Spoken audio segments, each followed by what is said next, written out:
ಸ್ನೇಹಿತರೆ ಎಲ್ಲರಿಗೂ ನಮಸ್ಕಾರ. ನಾನಿವತ್ತು ಸಾಯಿ ಸಚ್ಚರಿತೆಯ 2ನೇ ಅಧ್ಯಾಯವಾದಂತಹ ಈ ಕೃತಿಯ ಧ್ಯೇಯ, ಅಸಮರ್ಥತೆ, ಬಿಸಿ ತರ್ಕ, ಭವಿಷ್ಯವಾದಿ ಬಿರುದು, ಗುರುವಿನ ಅವಶ್ಯಕತೆ ಈ ಅಧ್ಯಯನವನ್ನು ಪಾರಾಯಣ ಮಾಡ್ತಾ ಇದ್ದೇನೆ. ಬನ್ನಿ ಎಲ್ಲರೂ ಕೂಡ ಸಾಯಿ ಬಾಬಾರವರ ಸ್ಮರಣೆಯೊಂದಿಗೆ ಈ ಪಾರಾಯಣವನ್ನು ಕೇಳೋಣ.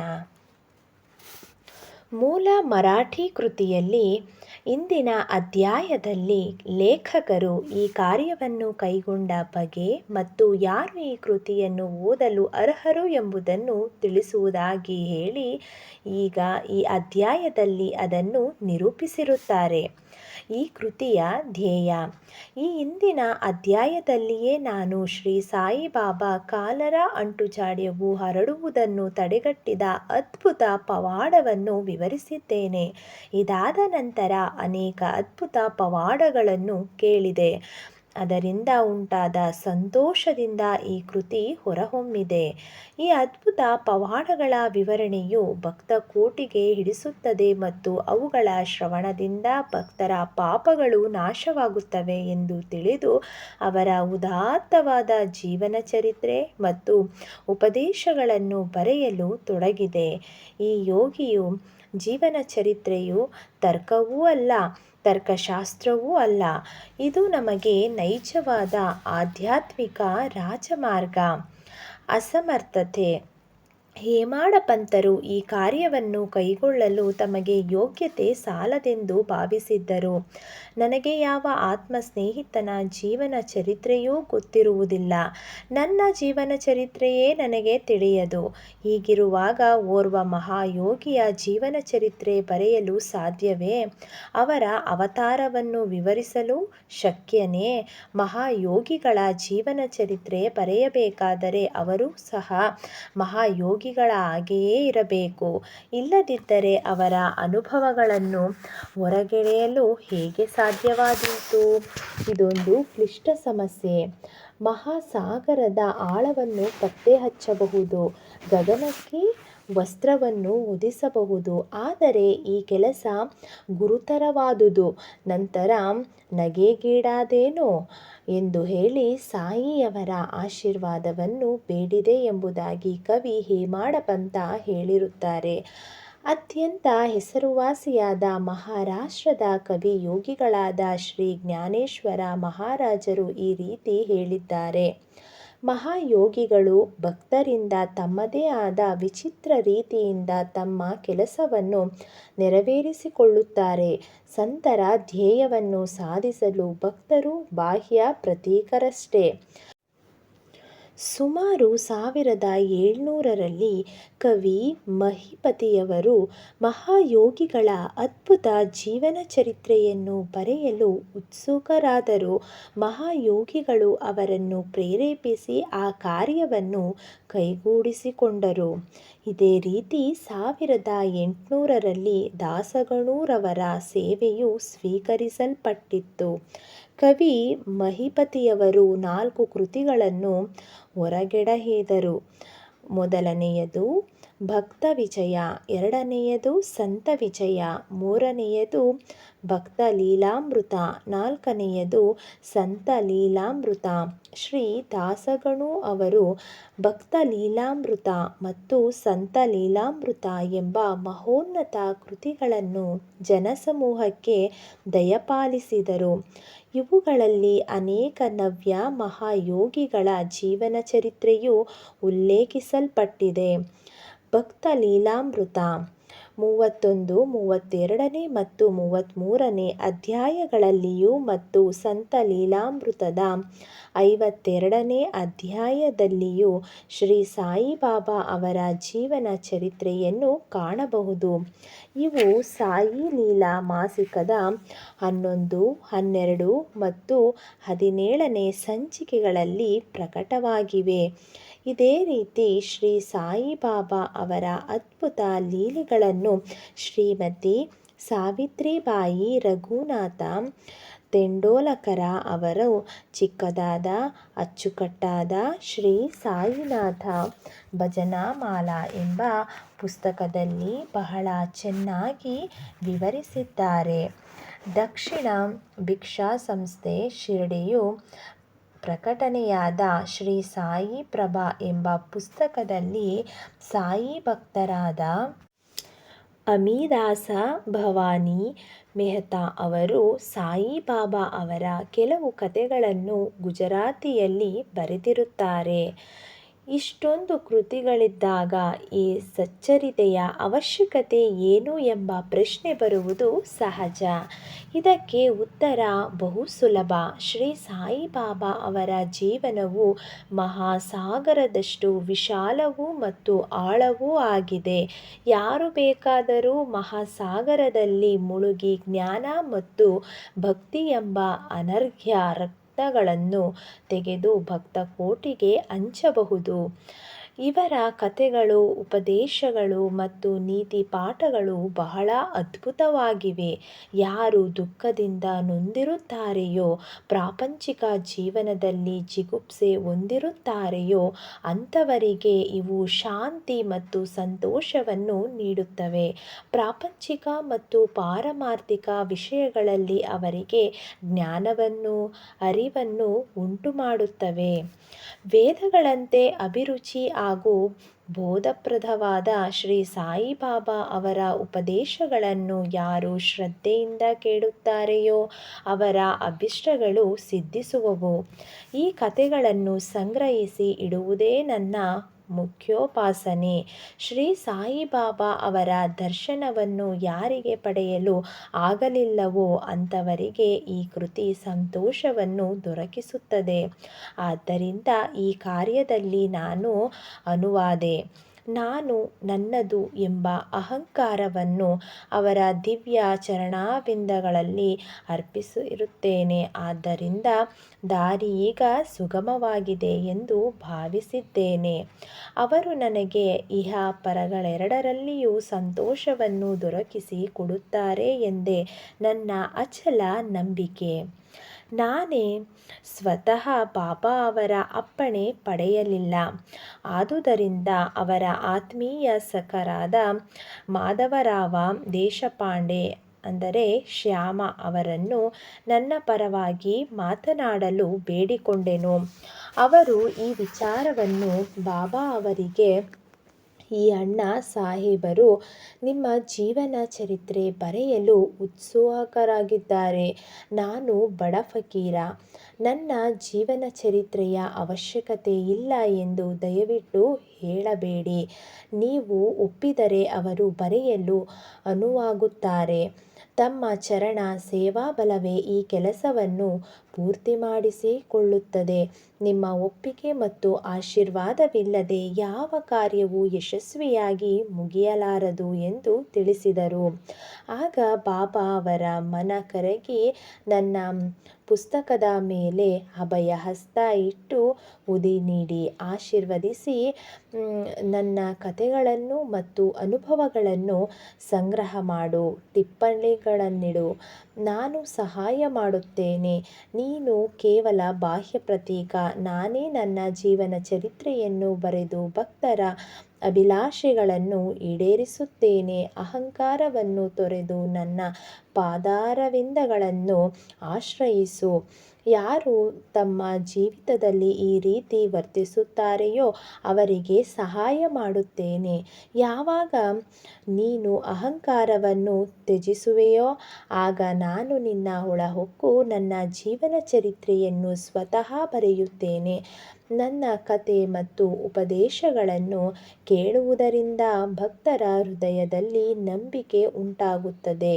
ಆಗ ಅವರು ಸ್ವಾನುಭವ ಮತ್ತು ಪರಮಸುಖವನ್ನು ಹೊಂದುತ್ತಾರೆ. ಆದರೆ ತಮ್ಮದೇ ಆದ ರೀತಿಯನ್ನು ಪ್ರತಿಪಾದಿಸಬಾರದು. ಬೇರೆಯವರ ಸಲಹೆ ತಿರಸ್ಕರಿಸಬಾರದು. ನ್ಯಾಯಾನ್ಯಾಯದ ತರ್ಕವಿಚಾರ ಮಾಡಕೂಡದು ಎಂದು ಹೇಳಿದರು. ಈಗ ನನಗೆ ಹೇಮಾಡ ಪಂಥ ಎಂಬ ಹೆಸರು ಹೇಗೆ ದೊರಕಿತು ಎಂಬುದನ್ನು ಹೇಳುತ್ತೇನೆ. ನಾನು ಕಾಕಾ ಸಾಹೇಬ ದೀಕ್ಷಿತ ಮತ್ತು ನಾನಾ ಸಾಹೇಬ ಚಾಂದೋರಕರ ಬಹಳ ಆತ್ಮೀಯ ಸ್ನೇಹಿತರು.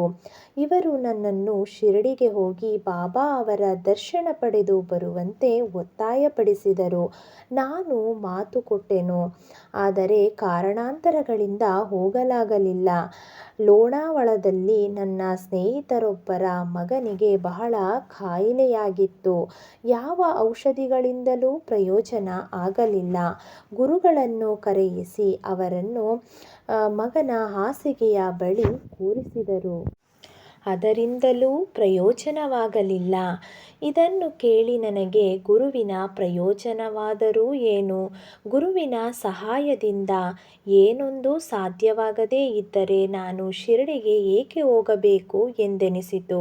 ಈ ರೀತಿ ಯೋಚಿಸುತ್ತಾ ನನ್ನ ಶಿರಡಿ ಪ್ರಯಾಣವನ್ನು ಮುಂದೂಡಿದೆನು. ಆದರೆ ಅನಿವಾರ್ಯವಾದದ್ದು ಆಗಲೇಬೇಕು. ನನ್ನ ವಿಷಯದಲ್ಲಿಯೂ ಈ ರೀತಿಯಾಯಿತು. ಪ್ರಾಂತಾಧಿಕಾರಿಯಾದ ನಾನಾ ಸಾಹೇಬರು ಬಾಸಿನ್ನಿಗೆ ಪ್ರಯಾಣ ಬೆಳೆಸಿದ್ದರು. ಠಾಣಾದಿಂದ ದಾದರಿಗೆ ಬಂದು ಬಾಸಿನ್ ಗಾಡಿಗೆ ಕಾಯುತ್ತಿದ್ದರು. ಅಷ್ಟರಲ್ಲಿ ಬಾಂದ್ರಾಗೆ ಹೋಗುವ ಲೋಕಲ್ ಬಂದಿತು. ಆಗ ಅವರು ಬಾಂದ್ರಾಕ್ಕೆ ಬಂದು ನನ್ನನ್ನು ಕರೆಯಿಸಿ ಶಿರಡಿ ಪ್ರಯಾಣವನ್ನು ಮುಂದೂಡಿದುದೇಕೆ ಎಂದು ತರಾಟೆಗೆ ತೆಗೆದುಕೊಂಡರು. ಆಗ ಅದೇ ರಾತ್ರಿ ಶಿರಡಿಗೆ ಹೋಗಲು ನಿರ್ಧರಿಸಿದೆನು. ದಾದರಿಗೆ ಹೋಗಿ ಅಲ್ಲಿಂದ ಮನಮಾಡ ಗಾಡಿಯನ್ನು ಹಿಡಿಯಲೆಂದು ದಾದರಿಗೆ ಹೊರಟೆ. ಇನ್ನೇನು ರೈಲು ಹೊರಡುವುದರಲ್ಲಿತ್ತು. ಆಗ ಓರ್ವ ಮಹಮ್ಮದೀಯನು ನನ್ನ ಗಾಡಿಗೆ ಬಂದು ನನ್ನ ಸಾಮಾನು ಮುಂತಾದವುಗಳನ್ನು ನೋಡಿ ಎಲ್ಲಿಗೆ ಪ್ರಯಾಣ ಎಂದು ಕೇಳಿದನು. ಶಿರಡಿಗೆ ಎಂದು ಉತ್ತರಿಸಲು ಅವನು, ನೀವು ಸೀದಾ ಬೋರಿಬಂದರಿಗೆ ಹೋಗಿ ಅಲ್ಲಿಂದ ಮನಮಾಡ ಮೇಲ್ ಹಿಡಿಯಿರಿ. ದಾದರಿನಲ್ಲಿ ಇಳಿಯಬೇಡಿ, ಅಲ್ಲಿ ಮನಮಾಡ ಮೇಲ್ ನಿಲ್ಲುವುದಿಲ್ಲ ಎಂದನು. ಈ ಘಟನೆ ನಡೆಯದಿದ್ದರೆ ನನ್ನ ಅಭಿಲಾಷೆ ಪ್ರಕಾರ ನಾನು ಮರುದಿನ ಶಿರಡಿ ತಲುಪಲಾಗುತ್ತಿರಲಿಲ್ಲ. ಅದೃಷ್ಟಬಲದಿಂದ ಶಿರಡಿಯನ್ನು ಮರುದಿನ ಮುಂಜಾನೆ 6 ಗಂಟೆಗೆ ಸೇರಿದೆ. ಶ್ರೀ ಕಾಕಾ ಸಾಹೇಬ ದೀಕ್ಷಿತ ಕಾಕಾ ನನಗಾಗಿ ಕಾದಿದ್ದರು. ಇದು ನಡೆದಿದ್ದು ಸುಮಾರು 1910ರಲ್ಲಿ. ಆಗ ಶಿರಡಿಯಲ್ಲಿ ಯಾತ್ರಿಕರಿಗೆ ತಂಗಲು ಇದ್ದ ಧರ್ಮಶಾಲೆ ಎಂದರೆ ಸಾಟೇವಾಡ ಒಂದೇ. ಬಂದ ತಕ್ಷಣವೇ ಬಾಬಾ ಅವರ ದರ್ಶನವನ್ನು ಪಡೆಯಲು ಮನಸ್ಸು ಹಾತೊರೆಯುತ್ತಿತ್ತು. ಆಗ ತಾನೇ ತಾತ್ಯಾಸಾಹೇಬ ನೂಲಕರರು ಮಸೀದಿಯಿಂದ ಹಿಂತಿರುಗಿ ಬಂದು, ಬಾಬಾ ಈಗ ವಾಡಾದ ಮೂಲೆಯ ಹತ್ತಿರ ಇದ್ದಾರೆ. ಮೊದಲು ಹೋಗಿ ಅಲ್ಲಿ ದರ್ಶನ ಪಡೆಯಿರಿ. ಸ್ನಾನವಾದ ನಂತರ ಆರಾಮವಾಗಿ ಮಸೀದಿಯಲ್ಲಿ ದರ್ಶನ ಪಡೆಯಿರಿ ಎಂದು ಹೇಳಿದರು. ಇದನ್ನು ಕೇಳಿ ಬಾಬಾರವರ ಕಡೆಗೆ ಬಂದೆ. ನನ್ನ ಸಂತೋಷಕ್ಕೆ ಪಾರವಿಲ್ಲದಾಯಿತು. ಅವರು ಹೇಳಿದುದಕ್ಕಿಂತ ಮಿಗಿಲಾದುದನ್ನು ಕಂಡೆನು. ನನ್ನ ಇಂದ್ರಿಯಗಳೆಲ್ಲವೂ ತೃಪ್ತಿಗೊಂಡವು. ಹಸಿವು ನೀರಡಿಕೆ ದೂರವಾದವು. ಶ್ರೀ ಬಾಬಾ ಅವರ ಚರಣಾರವಿಂದಗಳ ಸ್ಪರ್ಶವಾದ ಕೂಡಲೇ ನಾನು ಪುನರ್ಜನ್ಮ ಹೊಂದಿದಂತಾಯಿತು. ಶ್ರೀ ಅವರ ದರ್ಶನ ಪಡೆಯಲು ಪ್ರೇರೇಪಿಸಿದವರನ್ನು ಸ್ಮರಿಸಿಕೊಂಡೆನು. ನಾನು ಅವರನ್ನು ನನ್ನ ನಿಜವಾದ ಬಂಧುಗಳೆಂದೇ ಭಾವಿಸಿದ್ದೇನೆ. ಅವರನ್ನು ನೆನೆದು ಮನದಲ್ಲಿ ಪ್ರಾರ್ಥಿಸುತ್ತೇನೆ.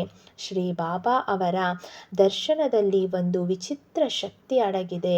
ನನ್ನ ಅಭಿಪ್ರಾಯದಲ್ಲಿ ಅವರ ದರ್ಶನದಿಂದ ನನ್ನ ಭಾವನೆಗಳೆಲ್ಲವೂ ಬದಲಾಗುತ್ತವೆ. ನಮ್ಮ ಪೂರ್ವ ಕರ್ಮಗಳೆಲ್ಲ ಸವೆದು ಕ್ರಮೇಣ ಪ್ರಾಪಂಚಿಕ ವಸ್ತುಗಳ ಕಡೆಗೆ ವೀತರಾಗ ಉಂಟಾಗುತ್ತದೆ. ಮೋಹ ಕಡಿಮೆಯಾಗುತ್ತದೆ. ನಮ್ಮ ಪೂರ್ವಜನ್ಮದ ಪುಣ್ಯಗಳ ಫಲದಿಂದ ಮಾತ್ರವೇ ನಮಗೆ ಅವರ ದರ್ಶನ ಸಾಧ್ಯ. ನೀವು ಶ್ರೀ ಸಾಯಿಬಾಬಾರವರನ್ನು ನೋಡಿದರೆ ನಿಜವಾಗಿಯೂ ಪ್ರಪಂಚವೇ ಸಾಯಿಬಾಬಾರಂತೆ ಕಾಣುವುದು. ಬಿಸಿ ತರ್ಕ. ನಾನು ಶಿರಡಿಗೆ ಬಂದ ದಿನವೇ ಗುರುವಿನ ಅಗತ್ಯವಾದ ಬಗ್ಗೆ ನನಗೂ ಬಾಳಾಸಾಹೇಬ ಭಾಟೆಯವರಿಗೂ ದೊಡ್ಡ ಚರ್ಚೆ ನಡೆಯಿತು. ನಮ್ಮ ಸ್ವತಂತ್ರತೆಯನ್ನೇಕೆ ಬಿಡಬೇಕು? ಪರರಿಗೇಕೆ ದಾಸರಾಗಬೇಕು? ಗುರುವಿನ ಅಗತ್ಯವೇನು? ನಮ್ಮ ಕರ್ತವ್ಯಗಳನ್ನು ನಾವು ಮಾಡಬೇಕು. ನಮ್ಮನ್ನು ನಾವು ಕಾಪಾಡಿಕೊಳ್ಳಲು ಶ್ರಮಿಸಬೇಕು. ಸುಮ್ಮನೆ ಜಾಡ್ಯತನದಿಂದ ಕುಳಿತು ನಿದ್ರೆ ಮಾಡುವುದರಿಂದೇನು ಪ್ರಯೋಜನ ಎಂದು ನನ್ನ ವಾದ. ವಿಧಿ ಏನು ಸಂಭವಿಸಬೇಕೋ ಅದು ಸಂಭವಿಸಿಯೇ ತೀರುತ್ತದೆ. ಅನೇಕ ಮಹಾತ್ಮರೂ ಸಹ ಅನುಭವಿಸಿದ್ದಾರೆ. ನಾವೊಂದು ಬಗೆದರೆ ದೈವವೊಂದು ಬಗೆಯುತ್ತದೆ. ನಿನ್ನ ಬುದ್ಧಿವಂತಿಕೆಯನ್ನು ಬದಿಗೆ ತಳ್ಳು. ನಿನ್ನ ಅಹಂಕಾರ ನಿನಗೆ ಸಹಾಯವಾಗಲಾರದು ಎಂದು ಭಾಟೆಯವರ ವಾದ. ಈ ರೀತಿ ಚರ್ಚೆ 1 ಗಂಟೆ ಕಾಲ ನಡೆಯಿತು. ಆದರೂ ಯಾವುದೊಂದು ನಿಲುವಿಗೂ ಬರಲಾಗಲಿಲ್ಲ. ಇದರಿಂದ ನನ್ನ ಮನಸ್ಸಿಗೆ ನೆಮ್ಮದಿಯಿರಲಿಲ್ಲ. ಅನಂತರ ನಾವು ಇತರರೊಂದಿಗೆ ಮಸೀದಿಗೆ ಹೊರಟೆವು. ಆಗ ಬಾಬಾರವರು ಕಾಕಾ ಸಾಹೇಬರನ್ನು ಕುರಿತು, ಸಾಟೇವಾಡದಲ್ಲಿ ಏನು ನಡೆಯಿತು? ಚರ್ಚೆಯ ವಿಷಯವೇನು? ನನ್ನ ಕಡೆಗೆ ನೋಡಿ ಈ ಹೇಮಾಡ ಪಂಥ ಏನು ಹೇಳುತ್ತಾನೆ ಎಂದು ಕೇಳಿದರು. ಈ ಮಾತುಗಳನ್ನು ಕೇಳಿ ನನಗೆ ವಿಸ್ಮಯವಾಯಿತು. ನಾವು ವಾದ ಮಾಡುತ್ತಿದ್ದ ಸಾಟೇವಾಡ ಮಸೀದಿಯಿಂದ ದೂರದಲ್ಲಿತ್ತು. ಅವರು ಸರ್ವಜ್ಞರಲ್ಲದಿದ್ದ ಪಕ್ಷದಲ್ಲಿ ಈ ವಿಚಾರವನ್ನು ಹೇಗೆ ತಿಳಿಯಲು ಸಾಧ್ಯ? ಭವಿಷ್ಯವಾದಿ ಬಿರುದು.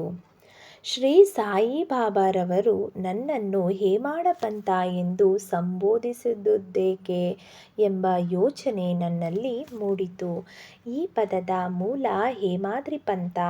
ಹೇಮಾದ್ರಿ ಪಂಥರವರು ಯಾಲವಕುಲದ ದೇವಗಿರಿ ಮಹಾರಾಜರಾದ ಮಹಾದೇವ ಮತ್ತು ರಾಮದೇವರಾಜರಿಗೆ ಮಂತ್ರಿಯಾಗಿದ್ದರು. ವಿದ್ಯಾವಂತರೂ ಸದ್ಗುಣ ಸಂಪನ್ನರೂ ಆಗಿ ಚತುರ್ವರ್ಗ ಚಿಂತಾಮಣಿ, ರಾಜ್ಯ ಪ್ರಶಸ್ತಿ ಮುಂತಾದ ಗ್ರಂಥಗಳ ಕರ್ತೃಗಳಾಗಿದ್ದರು. ನವರೀತಿಯ ಲೆಕ್ಕದ ವಿಧಾನಗಳನ್ನು ಕಂಡುಹಿಡಿದಿದ್ದರು.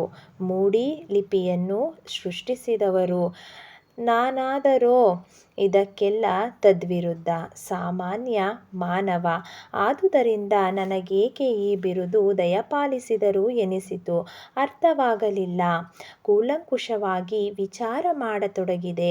ಆಗ ಈ ಬಿರುದು ಕೊಟ್ಟಿರುವುದು ನನ್ನ ಅಹಂಕಾರ ನಿರ್ಮೂಲನಕ್ಕಾಗಿ ಎಂದು ಮನಗಂಡೆನು ಮತ್ತು ಚರ್ಚೆಯಲ್ಲಿದ್ದು ನನ್ನ ಬುದ್ಧಿವಂತಿಕೆಗೆ ಕೊಟ್ಟ ಸನ್ಮಾನ ಎಂದು ತಿಳಿದುಕೊಂಡೆನು.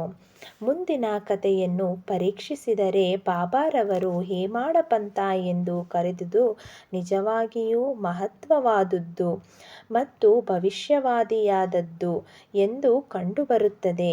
ಏಕೆಂದರೆ ಅವರು ತಮ್ಮ ಮುಪ್ಪಿನಲ್ಲಿ ಶ್ರೀ ಸಾಯಿ ಸಂಸ್ಥಾನದಲ್ಲಿ ಮೇಲ್ವಿಚಾರಣೆಯನ್ನು ನೋಡಿಕೊಳ್ಳುತ್ತಿದ್ದರು. ಲೆಕ್ಕಪತ್ರಗಳನ್ನೂ ಸಹ ಅವರೇ ನೋಡಿಕೊಳ್ಳುತ್ತಿದ್ದರು. ಆಧ್ಯಾತ್ಮಿಕ ವಿಷಯಗಳಾದ ಜ್ಞಾನ, ಭಕ್ತಿ, ವೀತರಾಗ, ಸ್ವಸಮರ್ಪಣೆ, ಆತ್ಮಜ್ಞಾನ ಮುಂತಾದವುಗಳನ್ನು ನಿರೂಪಿಸಿರುವ ಶ್ರೀ ಸಾಯಿ ಸಚ್ಚರಿತೆಯ ಲೇಖಕರೆಂದು ಪ್ರಸಿದ್ಧಿ ಪಡೆದರು. ಗುರುವಿನ ಅವಶ್ಯಕತೆ. ಹೇಮಾಡ ಪಂಥರು ಈ ವಿಚಾರವಾಗಿ ಯಾವುದೊಂದು ಟಿಪ್ಪಣಿಯನ್ನು ಸಹ ಇಟ್ಟಿರುವುದಿಲ್ಲ. ಆದರೆ ಕಾಕಾ ಸಾಹೇಬರು ಈ ವಿಷಯದ ಬಗ್ಗೆ ಈ ರೀತಿ ಹೇಳಿರುತ್ತಾರೆ. ಹೇಮಾಡ ಪಂಥರನ್ನು ಸಂಧಿಸಿದ ಮಾರನೆಯ ದಿನವೇ ಶ್ರೀ ಕಾಕಾ ಸಾಹೇಬ ದೀಕ್ಷಿತರವರು ಶ್ರೀ ಬಾಬಾರವರಲ್ಲಿಗೆ ಹೋಗಿ, ನಾನು ಈಗ ಶಿರಡಿ ಬಿಡಬಹುದಲ್ಲವೇ ಎಂದು ಕೇಳಿದರು. ಆಗ ಅಲ್ಲಿದ್ದ ಕೆಲವರು ಎಲ್ಲಿಗೆ ಎಂದು ಕೇಳಲು ಬಾಬಾರವರು ಮೇಲಕ್ಕೆ ಎಂದರು. ಆಗ ಅಲ್ಲಿಯೇ ಇದ್ದ ಓರ್ವನು ದಾರಿ ಹೇಗಿದೆ ಎಂದು ಪ್ರಶ್ನಿಸಿದನು. ಬಾಬಾರವರು, ಅಲ್ಲಿಗೆ ಹೋಗಲು ಅನೇಕ ದಾರಿಗಳಿವೆ. ಇಲ್ಲಿಂದಲೂ ದಾರಿಯಿದೆ. ಆ ದಾರಿ ಬಹಳ ಕಠಿಣವಾದುದು. ದಾರಿಯಲ್ಲಿ ಹುಲಿ ಮತ್ತು ತೋಳಗಳಿವೆ ಎಂದರು. ಅದಕ್ಕೆ ನಾನು, ಕಾಕಾ ಸಾಹೇಬ, ಬಾಬಾ, ನನ್ನೊಂದಿಗೆ ಮಾರ್ಗದರ್ಶನವನ್ನು ಕರೆದುಕೊಂಡು ಹೋದರೊಳಿತಲ್ಲವೇ ಎಂದು ಕೇಳಲು ಬಾಬಾರವರು ಆಗ ಕಷ್ಟವಿಲ್ಲ, ಮಾರ್ಗದರ್ಶಕನು ಸುರಕ್ಷಿತವಾಗಿ ಉದ್ದೇಶಿತ ಸ್ಥಳಕ್ಕೆ ಕೊಂಡೊಯ್ಯುವನು. ಮಾರ್ಗದರ್ಶಕನಿಲ್ಲದಿದ್ದ ಪಕ್ಷದಲ್ಲಿ ದಾರಿಯಲ್ಲಿ ತೊಂದರೆಗೀಡಾಗುವ ಸಂಭವ ಇದೆ ಎಂದುತ್ತರಿಸಿದರು. ಈ ಉತ್ತರ ಅಲ್ಲಿಯೇ ಇದ್ದ ದಾಭೋಲಕರವರ ಗುರುವಿನ ಅಗತ್ಯವಿದೆಯೇ ಎಂಬ ಪ್ರಶ್ನೆಗೆ ಉತ್ತರವಾಗಿದ್ದು, ಅವರು ಯೋಚಿಸತೊಡಗಿದರು. ನೈಜವಾದ ಪಾರಮಾರ್ಥಿಕ ಜ್ಞಾನ ಸಂಪಾದನೆಗೆ ಗುರುವಿನ ಅವಶ್ಯಕತೆ ಇದೆ ಎಂದು ತಿಳಿದುಕೊಂಡರು. ಉದಾಹರಣೆಗೆ, ಅವತಾರ ರೂಪಿಗಳಾದ ಶ್ರೀಕೃಷ್ಣ, ಶ್ರೀರಾಮ ಇವರು ತಮ್ಮ ಸ್ವಾನುಭವಕ್ಕೋಸ್ಕರ ತಮ್ಮ ಗುರುಗಳಾದ ಸಾಂದೀಪನಿ ಮತ್ತು ವಸಿಷ್ಠರಿಗೆ ಶರಣಾಗತರಾಗಲಿಲ್ಲವೇ? ಶ್ರೀ ಸಾಯಿ ಪ್ರಣಾಮ.